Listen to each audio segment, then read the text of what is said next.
तुम्हारे भी टांगों के बीच में प्राइवेट बॉडी पार्ट में इस तरीके से कालापन है और इसे गोरा करने की रेमेडी ढूंढ रही हो? क्या तुम्हारी पैंटी बार बार गीली हो रही है? अपने नीचे के प्राइवेट बॉडी पार्ट को हेल्दी रखने का टिप समझ में नहीं आ रहा? क्या वहाँ से बहुत गंदी स्मेल आती है? अलग तरीके का डिस्चार्ज नजर आ रहा है? पीरियड्स में अनबियरेबल पेन है? क्या तुमने भी एक्टिविटी के बाद आई पिल खा लिया, वो भी 1 नहीं 2 नहीं 60 बार? क्या तुम्हारे पीरियड्स डिलेड है? वहाँ के बाल बहुत ज्यादा घने हैं जिससे तुम्हें प्रॉब्लम हो रही है? क्या तुम्हारे बम्स पे बहुत ज्यादा एक्ने एंड डार्क स्पॉट्स हो गए हैं? बिकिनी पहनने में तुम बिल्कुल कंफर्टेबल नहीं हो? लड़कियों के शरीर से जुड़े हुए कुछ इन्हीं सवालों का जवाब आज मैं देने वाली हूँ, क्योंकि ये वो क्वेश्चंस हैं जो मेरे सब्सक्राइबर्स फॉलोअर्स ने मुझसे पूछा है। मेरी लास्ट वीडियो में मैंने बोला था आपको जो भी इंटीमेट हाइजीन से रिलेटेड, अपनी बॉडी से रिलेटेड प्रॉब्लम है, प्लीज लिख डालो। एंड मुझे बहुत खुशी हो रही है। या कुछ लड़कियां मुझे इंटरनेट की माँ भी बुलाती है। सो तुम मुझे इतना अपने क्लोज से समझती हो कि ये सारे सवाल जो तुम अपनी खुद की माँ से नहीं पूछ पा रही हो, टीचर से नहीं पूछ पा रही हो, दोस्तों में डिस्कस नहीं कर पा रहे हो, ऐसे सवाल तुम लोग मुझसे पूछते हो। कहने को इन सारे सवालों के जवाब तुम्हें may be chat GPT, Google, internet दे दे,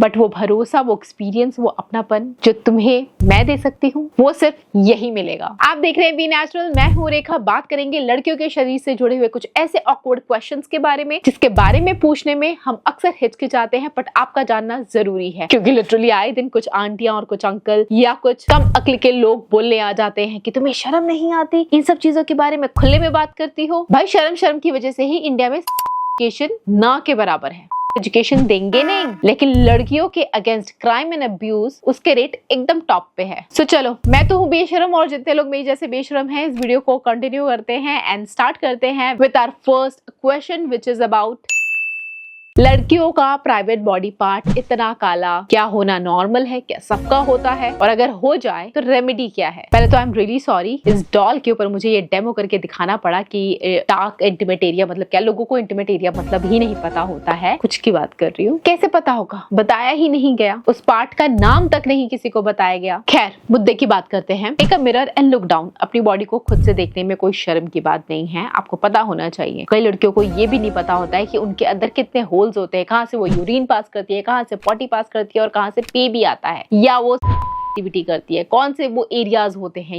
ये तक नहीं पता होता, जो कितनी बेसिक चीज है। सो कहाँ से शुरू करूँ, क्या बताऊं? चलो, आपको डिफरेंट होल्स के बारे में सबसे पहले मैं आपको बता देती हूँ। जहाँ से यूरिन पास करते हो, आगे वाला होल यूरीथ्रा, बीच वाला होल जहाँ से पीरियड ब्लड पास होता है, या फिर आप इंटीमेसी करते हो, या बेबी बॉर्न होता है, मेंस्ट्रुअल कप, टैम्पॉन वहां यूज करते हो, तो उसको कहते हैं, जो कि अंदर वाला हिस्सा होता है जिसे हम देख नहीं सकते। आप फिंगर डालोगे तो you can feel it, but ऐसे खुले आंखों से आप ऑर्गन्स वो देख नहीं सकते हो। जो लास्ट वाला होल होता है वो हमारा एनस होता है, जहां से हम जो भी खाते पीते हैं वो सब वहां से पास होता है स्टूल के फॉर्म में। तो ऑफ कोर्स ये तो आपको पता ही होगा, बट बहुत सारे लोग कंफ्यूज हो जाते हैं।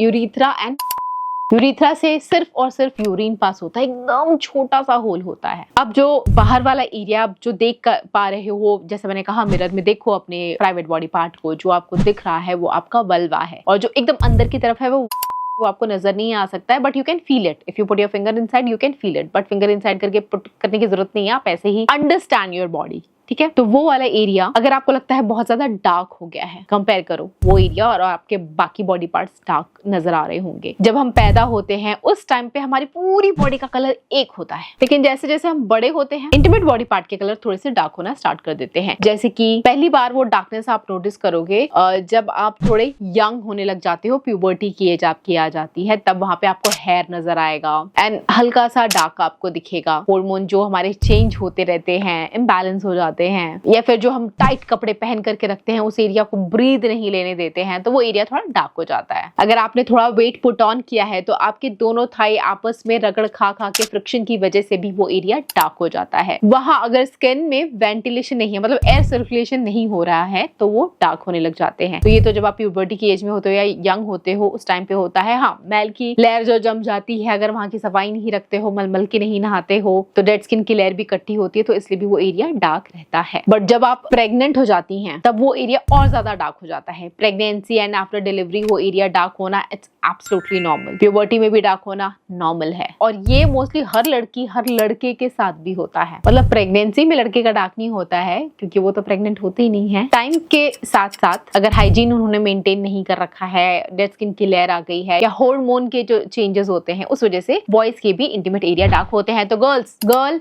बॉय दोनों के इंटीमेट एरिया डार्क हो सकते हैं। किसी के थोड़े कम होंगे, किसी के थोड़े ज्यादा होंगे। अब वो कम ज्यादा हमारा स्किन टोन भी तो देखो ना, सब इंडियंस है, सब ब्राउन स्किन टोन है, बट किसी की ज्यादा ब्राउन किसी की कम ब्राउन, बट ब्राउन तो है ना हम। कुछ ही चुनिंदा लोग होते हैं जो एकदम गोरे चिट्टे होते हैं। बट ट्रस्ट में आप कितने भी गोरे चिट्टे हो, इंटीमेट एरिया आपका डार्क हो सकता है due to hygiene reason, due to medical reason. So इसमें शर्माने वाली कोई बात नहीं है। तो अगर आप मिरर में अपने बॉडी पार्ट को एनालाइज कर रही हो, देख रहे हो और आपको लग रहा है कि यार ये तो डार्क हो गया है, ट्रस्ट में कोई टेंशन लेने वाली बात नहीं है। अब ये जो एरिया डार्क हो गया है इसको अगर आप लाइट एंड ब्राइट एंड गोरा चिट्टा करना चाहते हो तब तो देखो ये इम्पॉसिबल है। वहां की स्किन जो एकदम काली होगी वो काले से गोरी नहीं होगी। आपको मार्केट में बहुत सारे क्रीम, लोशंस, मॉइस्चराइजर मिलेंगे। इंटरनेट पे बहुत सारे DIY मिलेंगे जो क्लेम करते हैं कि ये लगाओ और गोरे हो जाओ। तो कोई भी चीज आपको गोरा नहीं कर सकती है। ग्लूटाथियोन भी इतना वर्क नहीं कर सकती है कि आपका वो एरिया एकदम गोरा चिट्टा कर दे। और अगर उसने ये कर भी दिया, वो इस काम के बदले में आपसे बहुत सारे पैसे लेंगे। ग्लूटाथियोन बहुत ही महंगा होता है। बाकी हाँ, बहुत सारे सर्जरीज या मेडिकल ट्रीटमेंट ऐसे होते हैं जो आपकी किसी भी बॉडी पार्ट को गोरा कर सकते हैं, बट इतने पैसे और इतना टाइम एफर्ट देने की क्या ही जरूरत है, क्योंकि कौन ही देख रहा है आपके और मे बी आपके पार्टनर के अलावा। Who is interested? किसी का इंटरेस्ट होना भी नहीं चाहिए। तो बहन, आपका पार्टनर ऐसा होना चाहिए कि उसको आपके लुक से कोई फर्क ना पड़े। तो आपको इतना फर्क क्यों पड़ रहा है? ठीक है ना, chill, that's your body and it's a part of nature कि इंटीमेट एरिया डार्क होगा। मैं इस चीज पे कितना लंबा बोल चुकी हूँ। अब मैं इन शॉर्ट आपको बताती हूँ। अगर आप चाहते हो कि और ज्यादा डार्क ना हो या थोड़ा सा डार्कनेस रिड्यूस हो जाए, कंप्लीटली तो नहीं बट हाँ थोड़ा बहुत लाइट अगर आप करना चाहते हो, तो वो करने के लिए जो मैंने रीजंस बताए उन्हीं में सोल्यूशन है। टाइट कपड़े पहनने से होता है तो आप मत पहनो टाइट कपड़े इतने, उस एरिया को ब्रीथ लेने दो। रात को अंडरवेयर मत पहनो, खाली लूज पजामा पहन करके सो जाओ। और अकेले रहते हो तो may be you can go commando. वहां का हाइजीन अच्छे से मेंटेन करो, थर्मल मल करके नहाओ। ये सारे कुछ टिप्स आप फॉलो करोगे ना तो भी आपको डिफरेंस देखने को मिलेगा। फिर भी मैं ये बोलूंगी, उस एरिया के डार्क होने से कोई फर्क नहीं पड़ता। आपके पार्टनर को अगर वो आपसे सच्चा प्यार करता है उसको कोई फर्क नहीं पड़ता। और आप अगर खुद से बहुत प्यार करते तो आपको ये समझना होगा हमारे बाल भी तो काले हैं यार, है ना काले, तो आपको फर्क पड़ता है नहीं ना, क्योंकि नेचुरल है तो वो भी नेचुरल है। अगर वो भी काला हो रहा है तो वो भी नेचुरल पार्ट है। तो ऐसे अपने आप को समझ के लो, बी कॉन्फिडेंट। भगवान ने जो दिया है वो बेस्ट है, बस अपने स्किल्स के ऊपर वर्क करो गर्ल्स। इन सब चीजों में कुछ नहीं रखा। अपने स्किल्स पे वर्क करो, करियर पे फोकस करो, इंडिपेंडेंट बनो। चलो अब इस सवाल का मैंने जवाब दे दिया। मुझे पता है इतना कुछ बोलने के बाद भी कुछ लोग आएंगे कि कुछ क्रीम और लोशन के बारे में बता दो, कि कुछ लगा लें, उसका इंग्रेडिएंट इतना एक्टिव हो कि वो कुछ वर्क दे पाए। क्योंकि हाँ, कुछ चीजें होती है जो फेस पे भी लगाते हैं तो उसके पिगमेंटेशन, डार्क स्पॉट्स, एक्ने के मार्क्स वगैरह हटाने में सक्षम रहती है। तो ऐसे भी कुछ प्रोडक्ट्स हैं जो थोड़े से मे बी एक्सपेंसिव हो सकते हैं आपके बजट के हिसाब से, बट हाँ वो वर्क करता है। थोड़ा बहुत फर्क आपको देखने को मिलेगा, बट वो रेकमेंड मैं कर दूंगी इस वीडियो में तो आपको लगेगा ये वीडियो स्पॉन्सर्ड है। आप लोग बोलोगे कि क्यों क्रीम्स रेकमेंड कर रहे हो, तो फिर मैं इस वीडियो में कोई रेकमेंडेशन नहीं देना चाहती हूँ। मैंने सिर्फ टिप्स शेयर किया है। ये भी फॉलो करोगे तो काफी हद तक आपको डिफरेंस देखने को मिलेगा। इसी के साथ बढ़ते हैं awkward question number 2। So recently मेरे सब्सक्राइबर का कमेंट आया कि यूरिन पास करने के बाद कुछ ड्रॉपलेट्स उनकी पैंटी में रह जाती हैं। उनकी पैंटी यूरिन की वजह से बार बार गीली हो जाती है, उनको बहुत अनकंफर्टेबल लगता है। तो इससे बचने के लिए क्या करें? उन्होंने सोचा कि अगर पीरियड पैंटी पहन के रखें पूरा दिन, जो कपड़े वाली आती है, तो ये मेरी प्रॉब्लम सॉल्व कर सकता है। बट उस एरिया में उनको इतना मेरी वीडियो देखती है, उनको इतना पता है। मुझे अच्छा लगा उनका ये क्वेश्चन। उन्होंने खुद से सोल्यूशन भी निकाला एंड डाउट भी उनको हुआ कि अगर मैं पीरियड पैंटी पहन लूं तो मेरा यूरिन तो एब्सॉर्ब हो जाएगा, मुझे ड्राइनेस तो फील होगा। लेकिन अगर मैंने पीरियड पैंटी पहन लिया जो कपड़े वाला थिक होता है और 30 दिन में वही पहन रही हूँ, तो मेरी वहां की स्किन तो ब्रीथ ही नहीं कर पाएगी। क्या ये मेरे लिए सही है? मतलब इतना डीप क्वेश्चन था ये। तो इससे पता चलता है कि वो मेरे कितने ऑनेस्ट व्यूअर रहे हैं, हर वीडियो देखी है। सो गर्ल्स, यस, ये प्रॉब्लम है, कई लड़कियों को होती है। यूरिन पास करने के बाद भी कुछ बूंदे रह जाती हैं और कभी कभी यूरिन खांसने या छींकने पे भी निकल आता है यूं ही, तो पैंटी आपकी वेट हो जाती है। एंड गर्मियों में पसीने की वजह से भी पैंटी इतनी ज्यादा वेट हो जाती है कि बस पूछो मत, मन करता है उसको चेंज कर दो। कई लड़कियां चेंज भी करती रहती है, बट फिर भी ये प्रॉब्लम रहती ही है। और क्योंकि वहाँ गीलापन इतना ज्यादा रहता है ना, तो रैशेज, इरिटेशन, खुजली बहुत रहता है। तो इससे बचने के लिए मैंने भी सोचा कि क्या करना चाहिए। तो कुछ हैक्स हैं वो मैं आपके साथ शेयर करती हूँ, प्लीज इसको ट्राई करना। सबसे पहले जब आप यूरिन पास कर रहे होते हो, लड़कियां इतनी ज्यादा जल्दी बाजी में रहती हैं कि वो फटाफट बैठी और खड़े होकर भाग गई ना। और जब सीट पे बैठते तो नीचे तो कुछ स्टूल सा रखो, ठीक है, ताकि आपके पैर ऐसे थोड़े ऊपर से हो जाए, ठीक है। फिर ऐसे सुसु करोगे या ऐसे पॉटी करोगे झुक करके थोड़ा, तो आपका बॉडी का पोस्चर कुछ ऐसा हो जाता है कि जो सुसु है और या पॉटी आप कर रहे हो तो वो नेचुरली अच्छे से एम्प्टी कर देता है आपका। एक तो अपने पॉट के नीचे कुछ रखो जिसके ऊपर आप पैर रख के बैठ सको, अगर आप इस डायग्राम से समझो। और दूसरी चीज ये है कि यूरिन पास करने के बाद कुछ यूरिन हमारे यूरिथ्रा में ही रह जाता है। अगर आप जल्दबाजी में यूरिन पास करके भाग रहे हो तो थोड़ा एक्स्ट्रा बैठना चाहिए आपको टॉयलेट सीट पे, क्योंकि अगर आपने जल्दबाजी में ही यूरिन पास करके भाग गए ना तो जो थोड़ा बहुत यूरिन आपके यूरिथ्रा में ही रह जाएगा। तो जब आप वॉक करोगे, भागोगे, थोड़ा मसल मूव होगा तो कुछ बूंदे आपकी पैंटी में गिर सकती हैं, फिर आपको गीलापन हो सकता है। सो टॉयलेट पे थोड़ी देर और रुको, थोड़ा आगे झुक करके टॉयलेट करो, ये आपके ब्लैडर को कंप्लीटली एम्प्टी कर देगा। कुछ लड़कियां यूरिन पास करने के बाद तुरंत पैंटी पहन लेती हैं, पता नहीं कैसे। मैं ये कभी नहीं करती, क्योंकि यूरिन तुरंत पास करके पैंटी पहनते हो तो यूरिन की कुछ बूंदे आप वजाइनल लिप्स में भी लगी रहती हैं, एंड पैंटी पहनो तो गीलापन तो रहता ही है। गीलापन नहीं पसंद, उस एरिया को सुखा दो। कुछ लड़कियां पानी से धो करके उसको ड्राई कर देती हैं, कुछ लड़कियां सिंपली टिश्यू पेपर लेती हैं यूरिन पास करने के बाद, एंड उस एरिया को जैसे या बैठे हो टिश्यू लिया, पैड ड्राई ऐसे ऐसे ऐसे कर दो बस। पीछे वाले एरिया में कुछ नहीं करना है, आगे वाले एरिया में जहां से यूरिन आ रहा है ना, ऐसे करके पैड ड्राई करो and throw that tissue paper, या फिर पानी से उसको अच्छे से आगे वाला एरिया वॉश करो। कोई कपड़ा ले लो, उससे ऐसे टैप करो and like this you can keep it dry every time. उस एरिया को ड्राई रखो। नहाने के बाद, सुसु करने के बाद, पॉटी करने के बाद, पीरियड्स में पैड चेंज करते हुए तो उस एरिया को पहले अच्छे से क्लीन करो, फिर ड्राई करो, फिर दूसरा पैड लो। हम लड़कियों के कितने झमेले हैं ना, प्रकृति ने हमें बनाया ही ऐसा है। तो अभी ये चीजें देखो, पहली बार करने में आपको लगेगा, दूसरी बार लगेगा, तीसरी बार लगेगा, पर लगातार करते रहोगे तो बॉडी को आदत हो जाएगी, फिर कुछ नहीं लगेगा, फिर ये रूटीन में आ जाएगा। और ये हर चीज के लिए अप्लाई होता है। अच्छा, अब कुछ लोगों का पैंटी ना डिस्चार्ज की वजह से भी गीला हो जाता है, ठीक है।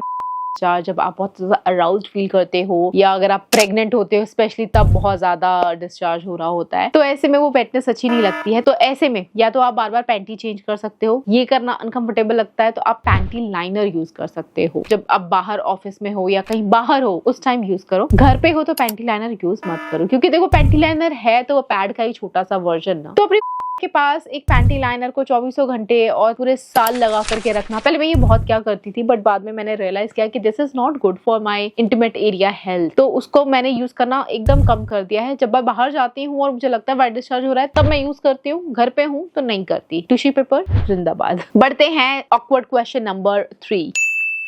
ना ये मेरे अगेन सब्सक्राइबर ने कमेंट किया था कि मेरी मम्मी कहती है कि शादी के पहले शेव नहीं करना चाहिए, तो कैसी है, क्यों करना चाहती है, किसको दिखाना है, किसको इम्प्रेस करना है। बट कभी कभी क्या बोलूं मैं, अपने बच्चे से ऐसे कभी बात ना कीजिए। किसी दिखाने है नहीं दिखाना वो बात नहीं है, खुद को अनहाइजीनिक लगता है, बट उनकी ग्रोथ एक्चुअली बहुत ज्यादा है, घना जंगल वहाँ है, तो वो खुद को अनकंफर्टेबल लगता है, खुजली भी होती है, चलने में भी प्रॉब्लम होती है, पीरियड का सारा ब्लड वहाँ पे स्टिक होके रह जाता है। सो इन सारी प्रॉब्लम से बचने के लिए वहां के अनवांटेड हेयर रिमूव करना चाहिए। ठीक है, मैं नहीं कह रही कि आप बिकनी वैक्स करा लो, उससे एकदम स्पार्ट हो जाता है, अच्छा होता है, बट पेनफुल प्रोसेस है। टीनेजर हो और मम्मी आपको अलाउ नहीं कर रही है, या आप जो भी रीजन है आप नहीं कर पा रहे हो, जड़ से रिमूव मत करो हेयर रिमूवल क्रीम यूज, मत करो वैक्स यूज, सिजर से ट्रिम कर लो एक्स्ट्रा हेयर, सबसे बेस्ट तरीका है। पर थोड़ा ध्यान से करना, कुछ और मत कट कर लेना, सिर्फ हेयर को कट करना। सच बताऊं, सिजर से भी ज्यादा बेस्ट तरीका है ट्रिमर, इलेक्ट्रिक ट्रिमर आते हैं ना, उससे कट कर लो, फटाफट से हो जाएगा, झाट पाट फटाफट। उसके बाद जो हेयर आएंगे वो आपको लगेगा वो पोकी है या बहुत ज्यादा ब्लंट हेयर आ रहे हैं, मोटे बाल आ रहे हैं, ऐसा आपको लगेगा। लेकिन जब भी वो बाल आए आप दोबारा ट्रिम कर लो। ट्रिम करने में तो कुछ मिनट ही लगता है, 1 से 2 मिनट ही लगेगा, but trust me girls, hygiene बहुत अच्छे से आपका मेंटेन हो जाएगा। वैसे तुम लोग को एक बात बताऊं, जो ड्रेस मैंने पहनी हुई है, क्या लगता है ये पूरी प्रॉपर ड्रेस से नीचे तक सिर्फ कॉलर और बाजू है, यहाँ पे कुछ भी नहीं है। कितना अमेजिंग लग रहा है ना ये। जिन लड़कियों को मतलब एस्थेटिक या फुली कवर्ड ड्रेस पहननी है, they can try this. Look at this here, ये सिर्फ कॉलर है, ये देखो यहाँ तक की ड्रेस है, ये खत्म फिनिश, यहाँ कुछ नहीं है। ड्रेसिंग टिप वाली वीडियो में मैं इसके बारे में आई थिंक मैंने बता रखा है, देख लेना तुम लोग। ऐसी बहुत सारी चीजें बताई हैं वर्ल्ड स्टॉक के अलावा, fashion, how to style at home, look expensive at low budget, इस तरह की वीडियोस भी मैंने बनाई हैं, तो उसको भी तुम लोग चेकआउट जरूर करना। And do watch my reels also, short में अगर चीजें देखनी है तो। नाउ बढ़ते हैं नेक्स्ट ऑकवर्ड क्वेश्चन की तरफ। तो ये मेरी सब्सक्राइबर ने एक सवाल पूछा था, बहुत टाइम पहले पूछा था। सो मुझे ये दोबारा से क्लिक हुआ, तो मैंने सोचा इस बारे में बात करनी चाहिए, क्योंकि इन केस अगर आपने मेरी वो वीडियो नहीं देखी तो ये गलती आप ना कर रहे हो, क्योंकि कहीं ना कहीं अपनी शादी के इनिशियल डेज में मैंने भी ये गलती की थी। जब हम इंटीमेट होते हैं हमें लगता है कि कहीं प्रेग्नेंट ना हो जाए, नई नई शादी होती है, उतना ध्यान नहीं देते हैं प्रोटेक्शन यूज करने का कुछ लोग, और ऐसे में सोचते हैं कि कोई बात नहीं, अनवांटेड प्रेगनेंसी से बचने के लिए आईपीएल वगैरह खा लेंगे, 1 बार 2 बार 3 बार 4 बार, कितनी बार, हर बार बिना प्रोटेक्शन के करके आईपीएल खा सकते हो क्या? बताओ, इस बारे में पता है? कभी सोचा है तुमने? खा रही हो तुम? क्योंकि कई लड़कियां हैं जो खाती रहती है। जब ये गलती मैंने खुद की तो फिर मैं आप लोगों से क्या ही उम्मीद करूं। तो मेरे पीरियड आ ही नहीं रहे थे, डिलेड हो गए थे, और भी कुछ प्रॉब्लम्स आ रही थी। जब डॉक्टर के पास गई तो उन्होंने पूछा आप प्रोटेक्शन के लिए क्या कर रहे हो, तो हमने बोला हम यूज करते हैं प्रोटेक्शन, लेकिन कभी लगता है कि प्रेगनेंसी हो ना जाए तो आईपीएल भी खा लेती हूँ। मेरे को वो डांट पड़ी, और वही डांट अब तुम लोगों को पड़ने वाली है। मेरे साथ जब ये हुआ तब तो एजुकेशन अवेयरनेस जीरो थी, कुछ था नहीं, भी नेचुरल जैसा इतना अच्छा चैनल नहीं था जो मुझे ये सब चीजों के बारे में गाइड कर पाए। लेकिन तुम्हारे पास तो है ना, तो तुम क्या कर रही हो? तुम क्यों खा रही हो आईपीएल या 72 घंटे वाली जो भी पिल्स होती हैं? आईपीएल में एक कंपनी को नहीं बोल रही, मतलब इस तरह की जो भी पिल्स होती हैं वो नहीं खानी चाहिए आपको। साल में 1-2 बार अगर आपको खाना हुआ कभी कभार तो खा लिया, स्टिल डॉक्टर से पूछ के ही लो, रेगुलर बेसिस पे नहीं खा सकते, बहुत बुरे साइड इफेक्ट्स हो सकते हैं इसके। जबकि वो जो आईपीएल खा रहे वो खुद भी यही कहता है कि जरूरत पड़ने पे ही आपको लेना है। इमरजेंसी कॉन्ट्रासेप्टिव पिल्स होती हैं, वो चना नहीं है जो आप ऐसे ही खा लेते हो, अनवांटेड विदाउट प्रोटेक्शन का करते हो, चने की तरह खा रहे हो। आपके हार्मोन्स इम्बैलेंस हो जाएंगे, पीरियड्स इरेगुलर हो जाएंगे, आएंगे नहीं या जाएंगे नहीं, फेस पे एक्ने हो जाएगी, एंड आपका जो प्रेगनेंसी के आगे चल के जो चांसेस हैं वो और डिस्ट्रॉयड हो जाएंगे। आप में भी मां बन ही ना पाओ, या बहुत सारे कॉम्प्लिकेशंस आपको आ सकते हैं अगर आपने ये गलती कर दी तो। मत करना, ऑलवेज यूज प्रोटेक्शन, और अगर नहीं किया है प्रोटेक्शन यूज, डर लग रहा है कि प्रेग्नेंट ना हो जाओ, visit your gynaecologist, as simple as it can be. बहुत सारी लड़की, लिटरली बहुत सारी ऐसी लड़कियां हैं जो अपने काम पे नहीं जा पाती हैं, काम से छुट्टी ले लेती हैं, या घर के काम भी नहीं कर पाती हैं पीरियड्स के दिनों में, क्योंकि उनको अनबेरेबल क्रैम्प होता है, इतना दर्द कि वो कुछ काम ही नहीं कर सकती हैं। वो क्या करती हैं, घर वाले भी यही बोल देते हैं, मम्मियाँ स्पेशली ऐसे बोल देती हैं, हाँ होता है तो दर्द, मुझे भी हुआ था, सहना पड़ता है। पीरियड का दर्द नहीं सहने की जरूरत है, नहीं सहना पड़ता है बहन। अगर इतना दर्द हो रहा है कि आप अपने स्कूल कॉलेज ऑफिस नहीं जा पा रहे हो, छुट्टी लेके घर पे बैठना पड़ रहा है, आपको रोना आ रहा है, लिटरली मेरे को भी रोना आता था पहले, पीरियड्स का दर्द इतना ज्यादा होता था। तो तब मेरी मम्मी ने एक डॉक्टर से पूछा कि क्या करूँ, कोई होम रेमेडी टिप बताओ, तो उन्होंने बताया मेरी मम्मी को, आज से न जाने कितने साल पहले, बहुत साल पहले, याद नहीं आ रहा कितने साल, मतलब मैं जब स्टार्टिंग में मेरे पीरियड्स आए ही थे, मैं तब की बात कर रही हूँ। तो उन्होंने बोला सौंफ को उबालो, छानो, गर्मा गर्म पिला दो, आधे घंटे में पीरियड्स का पेन गायब। और कितनी सारी पीरियड हैक की वीडियो में मैं आप लोगों के साथ शेयर कर चुकी हूँ, और जितनी लड़कियां भी इस चीज को ट्राई करती है ना, वो आके बोलती है दीदी क्या बता दिया, हमारी जिंदगी आसान कर दी, थैंक यू, आपने मेरी हेल्प की। बहुत कमेंट आते हैं, मुझे इतना अच्छा लगता है कि जो हेल्प किसी डॉक्टर ने मेरी मम्मी को बता करके की थी, मेरी मम्मी ने मेरे लिए की थी, अब वो मैं आपको कर पा रही हूँ। ओ माय गॉड, यही तो होता है, अच्छे लोगों की चेन ऐसे बन जाती है। तो अगर आप भी इस चेन से जुड़े रहना चाहते हो तो इस चैनल को सब्सक्राइब शेयर जरूर कर देना, ताकि इस तरह की और इन्फॉर्मेटिव वीडियोस मैं आप लोगों के लिए लेती आऊँ। मैं वीडियोस तो बहुत अच्छे से मन से दिल से बनाती हूँ आप लोगों के लिए, इन्फॉर्मेशन भी बहुत अच्छी होती है, गर्ल टू गर्ल होता है सब कुछ, बड़ी बहन और माँ के जैसे मैं आप लोगों की मदद तो कर रही हूँ, लेकिन उतने लोगों तक ही मेरी वीडियोस पहुंच नहीं पाती हैं, क्योंकि आप तो देखते हो लेकिन शेयर नहीं कर रहे हो। तो प्लीज इन वीडियो को शेयर करो, क्योंकि अगर ज्यादा लोगों तक मेरी बात नहीं पहुंच पाएगी तो मेरी वीडियो बनाने का क्या फायदा। इतनी अच्छी इन्फॉर्मेशन है, बटने दो सारी लड़कियों में, सब तक ये बात पहुंचने दो। आई थिंक बहुत सारे सवालों को मैंने जवाब दे दिया, अभी कुछ क्वेश्चंस मैं और लेकर के तो बैठी हूँ, मैंने भी तो पूरे नोट्स बनाए हैं आप लोगों के सारे सवालों के, लेकिन आई थिंक मैं बहुत बड़बड़ कर चुकी हूँ इस वीडियो में, वीडियो ऑलरेडी बहुत ज्यादा लॉन्ग हो चुकी है। आपके क्वेश्चंस मैं नोट डाउन कर लूंगी, आप भेजना, और भी आपके मन में कोई भी डाउट होगा अपनी बॉडी से रिलेटेड, चाहे ब्रेस्ट हो, इंटीमेट बॉडी पार्ट हो, पीरियड्स हो, या फैशन स्टाइलिंग स्किन केयर से रिलेटेड कोई सवाल हो आपके मन में, आप बिंदास होकर के मुझसे पूछ सकते हो। मुझे शर्म नहीं आती इस तरह की वीडियोस बनाने में, मुझे बहुत अच्छा लगता है कि मैं किसी लड़की की मदद कर पा रही हूँ, और ये बहुत ही अच्छा नोबल काम है, एंड इससे मेरा जीवन सफल और धन्य होता है। इस तरह की वीडियोस आपको भरमार मिल जाएगी बी नेचुरल पे, तो जरूर देख करके जाना, बहुत यूनिक चीजें आपको सीखने को मिलेंगी, ताकि आप भी अपनी बेटी को या अपने गर्लफ्रेंड सर्कल में सबके साथ शेयर करके उनकी भी हेल्प कर पाए। So thanks for watching, I will catch you again, till then comment करो, ठीक है, बाय गाइस।